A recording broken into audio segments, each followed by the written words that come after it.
Hello and welcome to COVID Conversations here on WNCU 90.7 FM. And we are streaming on YouTube, on Facebook, and on Instagram. I'm your host, Kimberley Pierce Cartwright. I'm the News and Public Affairs Director here on WNCU 90.7 FM.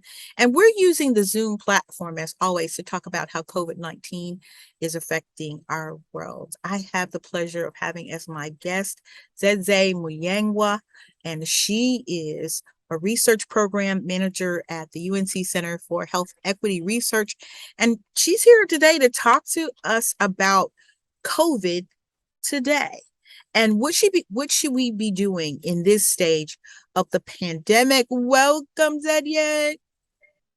Thank you so much. I'm happy to be here, happy to be having this conversation, especially, not only as a Black woman, but as a researcher, really wanting to see outcomes be better for people in my community. Absolutely. Now, okay, look, this pandemic, I'll say, and I'm sure people are, every time you say pandemic, they are so sick to death of hearing the word pandemic. So where are we now in the COVID pandemic, and is it gone?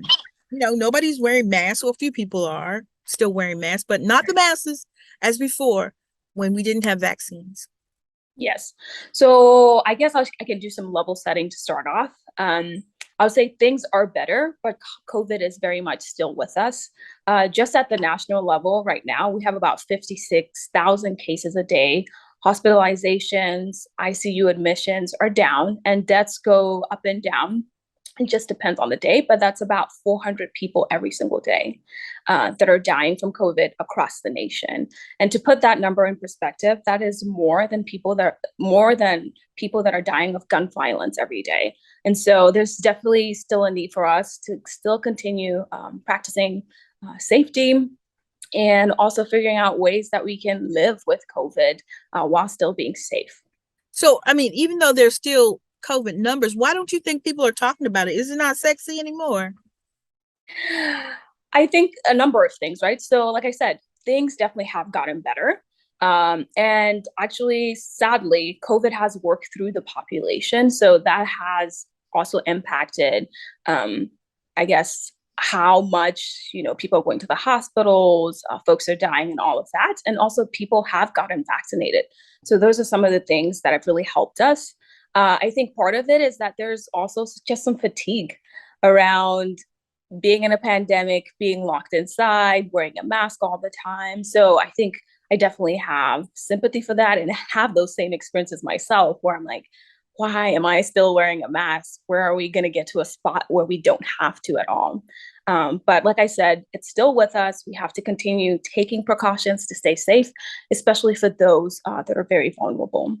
So that kind of segues into my next question about the weather. So it's getting cooler.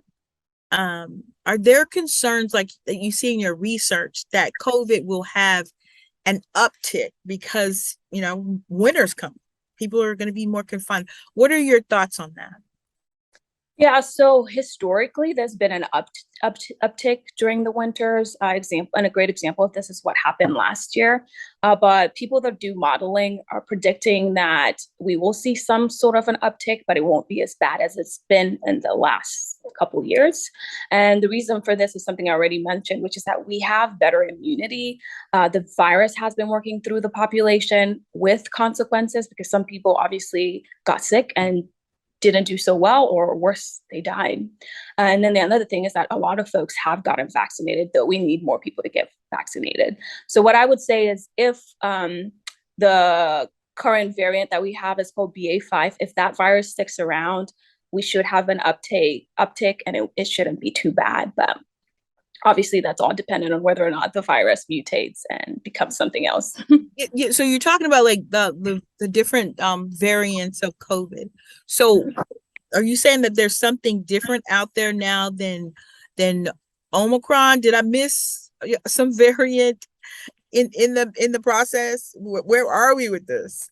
Yes. So actually, Omicron is still going around. There are different strains of Omicron. And right now we have BA.5, which is just a different flavor of Omicron, and it's become the dominant strain, and it's accounting for most of the cases that we have right now. Oh my goodness. So how do y'all keep up with all this stuff? When there's a variant, who's out there doing research to name it, to actually track it, to make new vaccines for it? How do you keep up with all this? Yeah, so there's actually a ton of researchers that are working on this, that are doing the research. There's folks testing our water systems.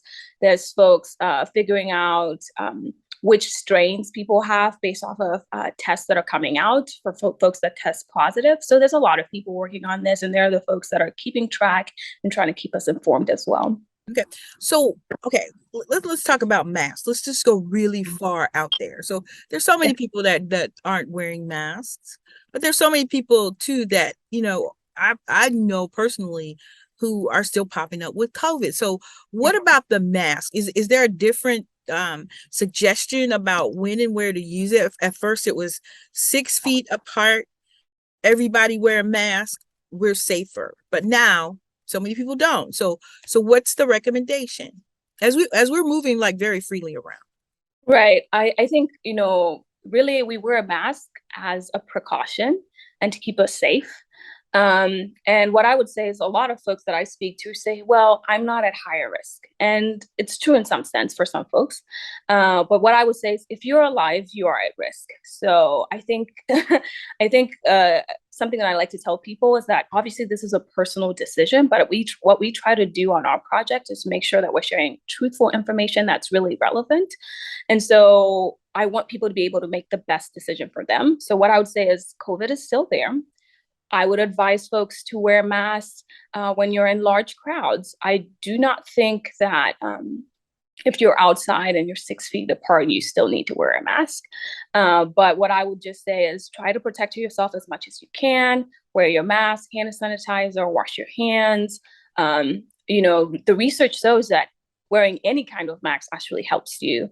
Obviously, there are masks out there that are more effective than others. And so like I said, it's a personal decision, but we really want people to be able to protect themselves and know the information that they need to be able to do so. Okay. So now that you've cleared up everything about the Omicron virus and the variant, so who should go and get a booster shot? And what is it that we should know about boosters right now? Okay. I would say everyone 6 months of age and older is eligible to get a COVID-19 vaccine. And then everyone that's 5 years and older is eligible to get the booster. I know some people have already gotten the newest booster, which it's called the bivalent booster vaccine. And I think I've heard some people call it the updated COVID vaccine booster. So you can get that at any most local pharmacies. One of the reasons why we keep pushing pharmacies in particular is because more people per capita have a pharmacist closer to them than folks have like clinics or even a primary care place to go.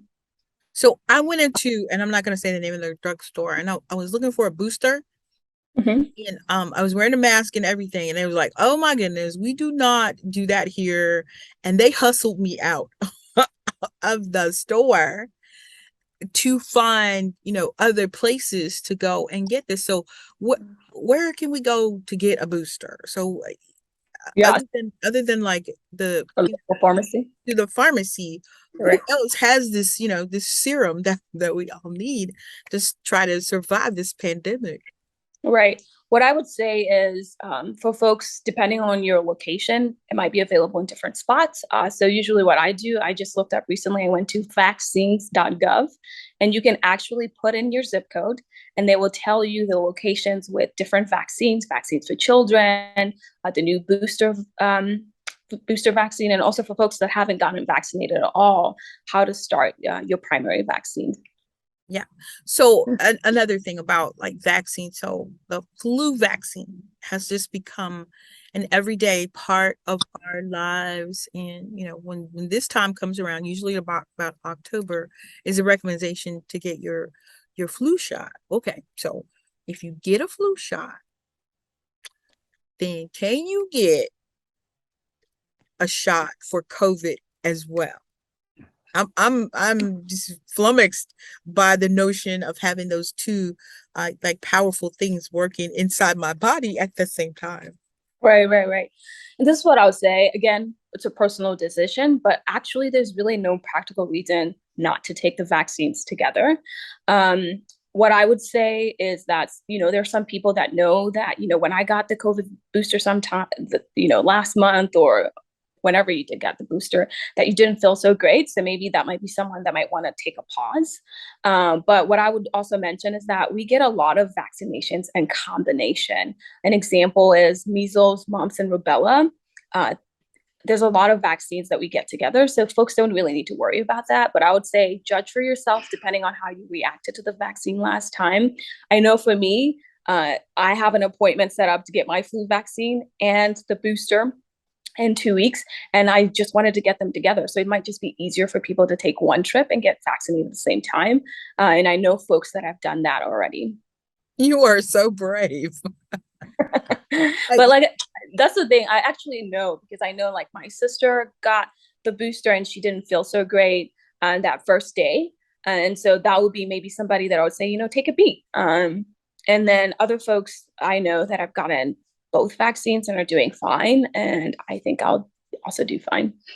yes, whenever they bring the needle out, I go completely to pieces. But I have Oh, to, it's not just yeah, you. Interesting enough, I've had folks ask me when I'm at the clinic or the pharmacy, they're like, "Are you allergic to anything?" I'm like, "Yes, needles," but I still get the vaccine, and I make sure that I get my flu shot every year. yeah, that's exactly what I do. I know that I have to be braver than, chicken to be able to get myself just vaccinated against, what could possibly come to be. What excites you about this research? What excites me about this research is being able to do work that impacts people that look like me.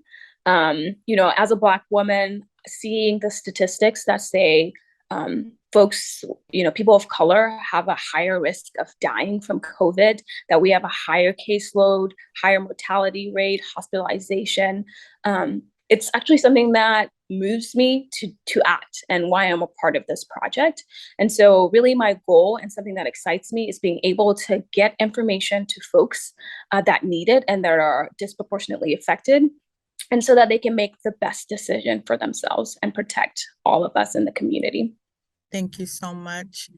Dzidzai Muyengwa is a research program manager at the UNC Center for Health Equity Research. I want to thank you for your valuable time today being with Yes. No, thank you so much. I did want to mention one thing, like Of all course. this information I am sharing is through our project, which is called the North Carolina SEAL, and it is the Community Engaged Alliance Against COVID in Disproportionately Affected Communities. And through this project, we're sharing information, resources on different things that are happening in the community around COVID. And we also plan events around getting folks information around this, getting folks involved in clinical trials. And so, yeah, I just want to be able to give a shout out to that project and also to our various members across the state, whether it's our community response team members or a task force that really collect all this information and I just share it out. So thank you. Thank you again for your time.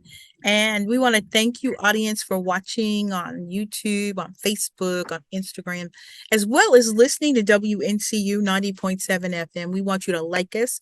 Please, by all means, follow us. We want you also to subscribe to our pages to see more of our archive shows. I'm Kimberly Pierce Cartwright, your host for COVID Conversations. And we thank you so much, as always, for tuning in.